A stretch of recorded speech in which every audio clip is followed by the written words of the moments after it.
Glazing material का लगा रहे हो, चाहे वो कपलर का लगा रहे हो, चाहे वो बांस का लगा रहे हो, चाहे किसी भी चीज का लगा रहे हो, चेक कर लीजिए कि नीचे से सेफ है या नहीं।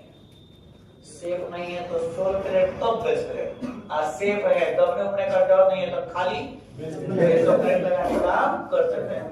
तो अगर आपको ये काम करना है जिसमें कोई भी काम 1.1 मीटर या उससे ऊपर कुछ भी काम होगा, तो उस काम को करने के दौरान आपको कौन सा परमिट बनाना होगा? इस काम को करने के लिए दो, पहला तो इसका परमिट का प्रयोग कंपल्सरी होना चाहिए, दूसरा उसमें हर हाल में सेफ्टी हार्नेस का यूज भी होना चाहिए। इतना काम करेंगे तो आप ऑर्गेनाइज पे काम कर सकते हैं। उसके बाद आ जाएगा तीसरा soft load permit. Soft load permit ये नहीं देखता है कहां खाल बा, कहां ऊंच बा, कहां नीच बा, कहां हाइट बा, इना देखेगा। ई देखेगा जहां कटा हुई बा वहां जो काम करेगा होई वो काम भी करेगा कि कौन परमिट।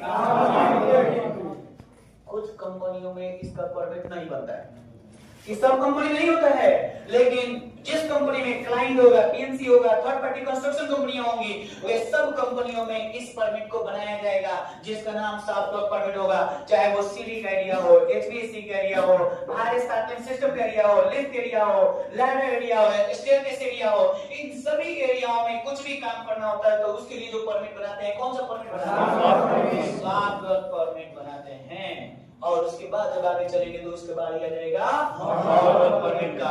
वेल्डिंग का काम करना है, ग्राइंडिंग का काम करना है, आग से संबंधित कोई भी ऐसा काम जिस काम में आग उत्पन्न होने की संभावनाएं हो, तो उसके लिए हम लोग हार्ड लोड परमिट बनाएंगे। इसके साथ साथ कंस्ट्रक्शन में कहीं भी कोई बिजली का काम मतलब झीड़ी काटने वाला, पाइप ठोकने वाला नहीं। जैसे झीड़ी कटा गया, पाइप लग गया है, वायरिंग का काम चल रहा है, करंट देना है, उस स्थिति में जो काम होगा उसके लिए हम लोग हार्ड लोड परमिट बनाएंगे।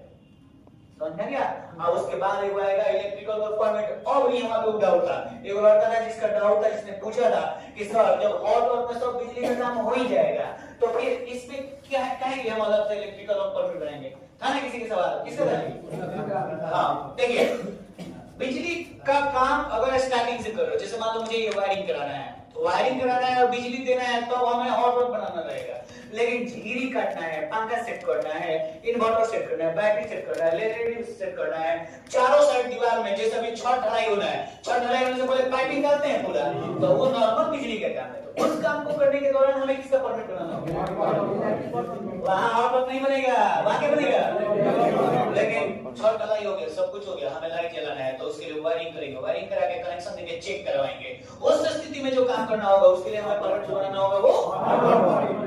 अब बात समझ में आ रहा है? दोनों में डिफरेंस समझ में आ गया?